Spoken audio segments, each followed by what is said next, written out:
Bismillahirrahmanirrahim. Assalamualaikum warahmatullahi wabarakatuh. Innal hamdalillah nahmaduhu wa nasta'inuhu wa nastaghfiruh wa na'udzu billahi min shururi anfusina wa min sayyiati a'malina. May yahdihillahu fala mudilla lahu wa may yudlilhu fala hadiyalah. Asyhadu an la ilaha illallah wa asyhadu anna Muhammadan abduhu wa rasuluh la nabiyya wa la rasula ba'da amma ba'd. Wa qala Allah ta'ala fil Qur'anil Karim ba'da na'udzu billahi minasy syaithanir rajim. Bismillahirrahmanirrahim. Ya ayyuhalladzina amanu taqullaha haqqa tuqatih wa la tamutunna illa wa antum muslimun. Wa qala Rasulullah sallallahu alaihi wasallam fil hadits ittaqillaha haitsuma kunta wa atbi'is sayyi'atal hasanata tamhuha wa khuluqin nasa bi khuluqin hasanin. Pertama-tama, marilah kita panjatkan puja-puji syukur kehadirat Allah Subhanahu wa taala yang telah melimpahkan kepada kita berbagai nikmat, yaitu nikmat iman, nikmat Islam, nikmat sehat walafiat.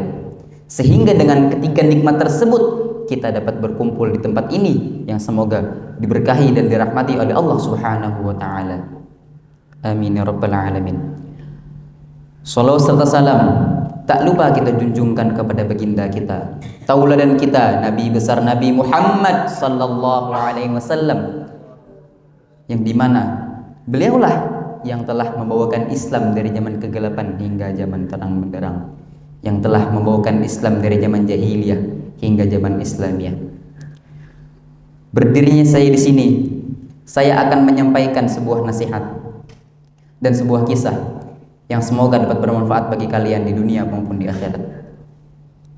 Yang pertama, Allah Subhanahu wa taala telah menciptakan untuk kita tangan, telah menciptakan untuk kita telinga, telah menciptakan untuk kita mata, semata-mata hanya untuk beribadah kepada Allah Subhanahu wa taala.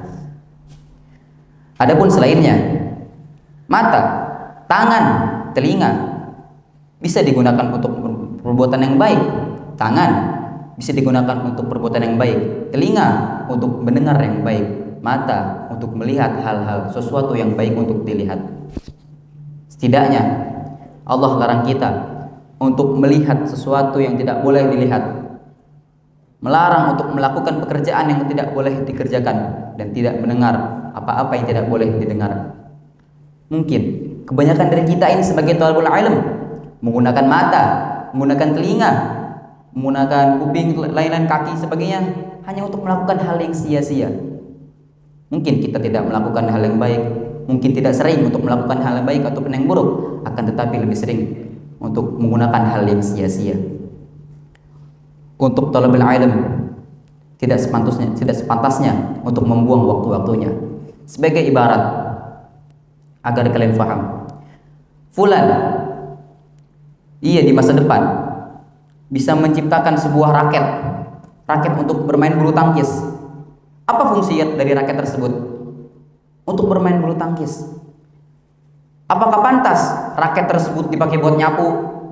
Apakah pantas raket dipakai buat garuk-garuk badan, buat masak, buat buang sampah? Tidak, tentu saja tidak. Raket digunakan untuk main raket. Kacamata renang digunakan untuk kacamata renang. Begitu juga dengan Allah, menciptakan mata untuk melakukan hal yang baik, bukan melakukan hal yang buruk.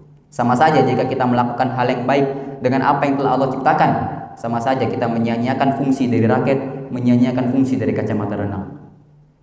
Dan selanjutnya, kita sebagai thalibul ilm harus bersemangat dalam menuntut ilmu. Ketahuilah, sahabat Rasulullah sallallahu alaihi wasallam apabila mereka mendengar sebuah ajaran Islam, mereka langsung menyampaikannya.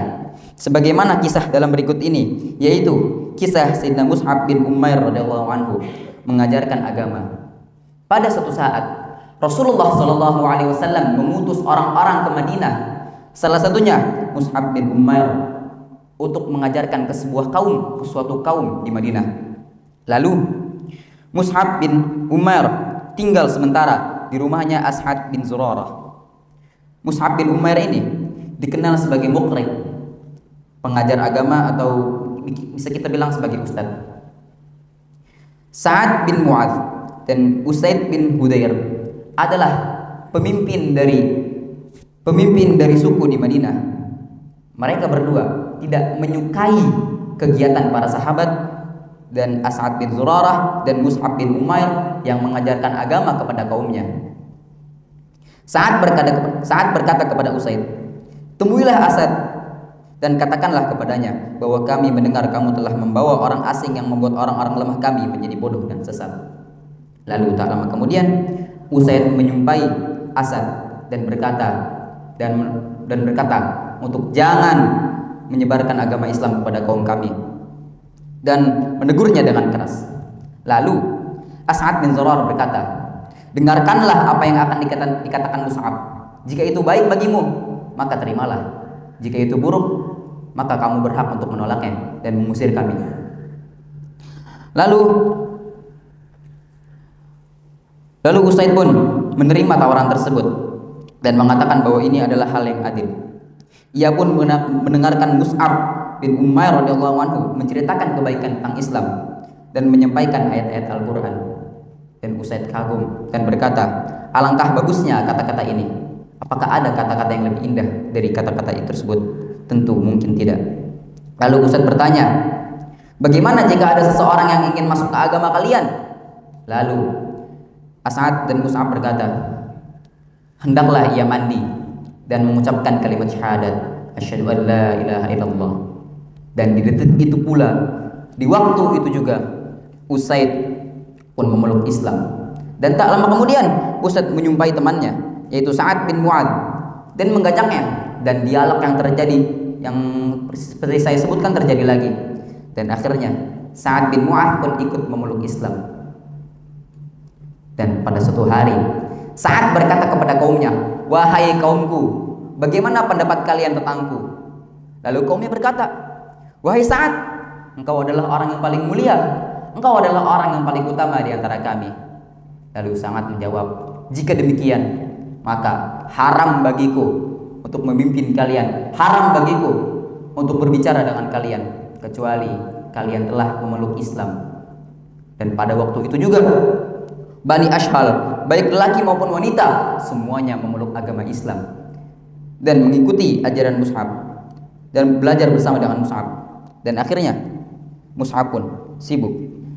Dikutip dari kitab Talqih. Demikianlah kebiasaan para sahabat radhiyallahu anhu secara umum. Jika mereka telah memeluk Islam, mereka akan langsung menjadi dai. Apapun perkara agama yang mereka dapatkan, mereka langsung menyebarkannya dan menyampaikannya kepada orang lain. Bertabligh dan menyampaikan kebaikan kepada orang lain adalah kerjaan utama mereka, tanpa terhalang oleh bertani, berdagang, dan pekerjaan-pekerjaan lainnya. Mungkin itu kisah yang bisa saya sampaikan. Kurang lebihnya mohon maaf. Wabillahi taufiq wa hidayah. Wassalamualaikum warahmatullahi wabarakatuh.